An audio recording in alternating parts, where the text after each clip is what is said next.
गडचिरोली चिमूर लोकसभा निर्वाचन क्षेत्रात काँग्रेस महाविकास आघाडी विरुद्ध महायुती अशी एक लढत पाहायला मिळते। आपल्या सोबत कॅबिनेट मंत्री धर्मराव आत्राम आहेत, ते सध्या महायुतीचा प्रचार करीत आहेत। बाबा, काल देवेंद्र फडणवीस यांची एक मोठी सभा संपन्न झाली तुमच्या निर्वाचन क्षेत्रात आणि एक मोठा जनसमुदाय तुमच्या मागे होता, काय म्हणा? महत्वाचं म्हणजे कालचा सभा हा थोडाफार ऐतिहासिकच झालेला आहे। भरपूर वेगवेगळ्या विभागातून सगळे मतदार आले होते आणि त्या दृष्टिकोनातून एक चांगला सभा तिथे आपले या नेते उपमुख्यमंत्री देवेंद्रजी फडणवीस यांची जाहीर सभा झाली आणि एक चांगल्या प्रकारचा लोकांचा रिस्पॉन्स चांगला आहे।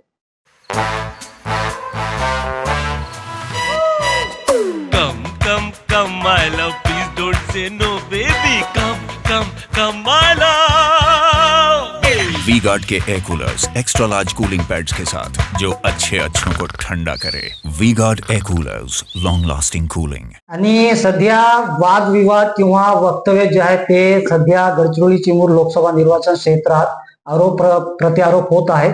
तर विजय वडेट्टीवार यांनी म्हटलं आहे की अशोक नेते जे आहेत महायुतीचे उमेदवार हे खोटे जात प्रमाणपत्र दाखवून 10 वर्ष जनतेची दिशाभूल केली आणि त्यांच्याकडे म्हणजे एसटीच्या नोंद जे दाखला आहे तेच नाही, यावर काय म्हणा? पहा, ह्याच्यामध्ये दाखला खोटा आहे का खरा आहे हे त्या वडेट्टीवारांनी सांगायचं काय त्यांचा काही अधिकार नाही। महत्वाचं म्हणजे त्याच्यामध्ये व्हॅलिडिटी सर्टिफिकेट त्यांच्याकडे उपलब्ध असल्यामुळे व्हॅलिडिटी सर्टिफिकेट नसला तर ते उमेदवारीला उभं राहता येत नाही आणि त्या दृष्टिकोनातून हे अशा प्रकारचा एक वरिष्ठ विरोधी पक्षाच्या नेत्याने अशा प्रकारचा आरोप करणं हा चुकीचा आहे।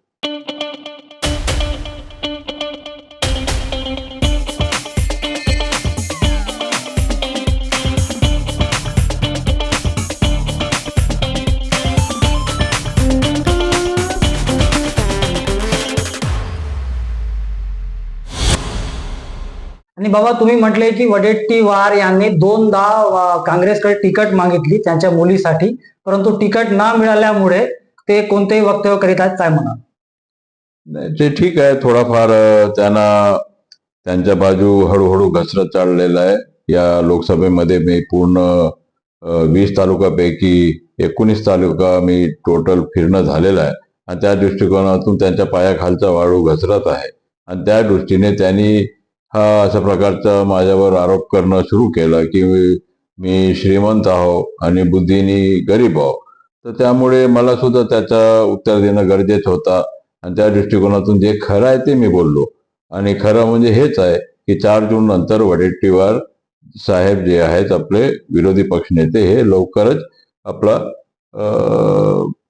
आहे आता जाणारच आहे। आणि शेवटचा प्रश्न, महाविकास आघाडीला पेसा समितीचे अनेक पदाधिकाऱ्यांनी समर्थन दिल्याची म्हणजे घोषणा केली, तर यावर काय म्हणा?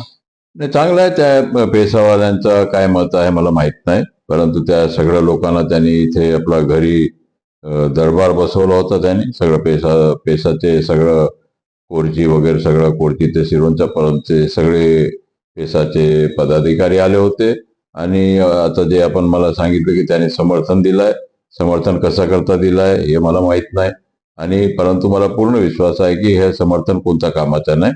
काय त्याच्यामध्ये नक्षल लोकांनी सुद्धा त्याचा विरोध केलेला आहे, हे सुद्धा तितकं भाजपला विरोध करत आहेत। त्या दृष्टिकोनातून हा पेसावाल्या त्याच्यामध्ये त्यांचा काय संबंध आहे हे सुद्धा पोलिसांनी चौकशी केलं पाहिजे। आणि बाबा, यात जसे की पेसा समितीमध्ये अनेक आदिवासी आहेत आणि तुम्ही स्वतः आदिवासी आहात आणि तुम्ही अनेकदा आदिवासी मंत्री भूषवले आहेत, तर आदिवासींची जी समस्या आहे याबाबत निवडणुकीत किंवा निवडणूक झाल्यानंतर कोणत्या मुद्द्यावर काम करता येते? निवडणूक झाल्यावर जे आपल्याला जे राहिलेले काम आहेत, रेल्वे लाईनचे काम आहेत आणि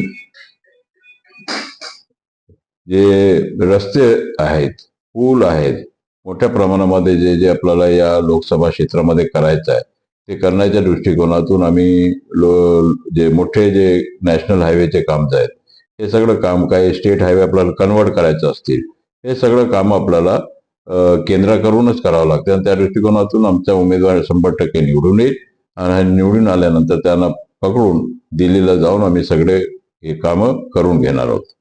आपण बघू शकतो की कॅबिनेट मंत्री धर्मराव आत्राम यांनी खात्री दिली आहे की आमचाच उमेदवार निवडून येईल आणि अनेक विकासाबाबत जे आहे ते मुद्देसूद त्यांनी मांडले आणि अनेक वाद वक्तव्य किंवा आरोप प्रत्यारोप सध्या गडचिरोली चिमूर लोकसभा निवडणुकीत सुरू आहे. कॅमेरामॅन जीवन कुमार सोबत मी M D Irfan, TV9 Gadchiroli.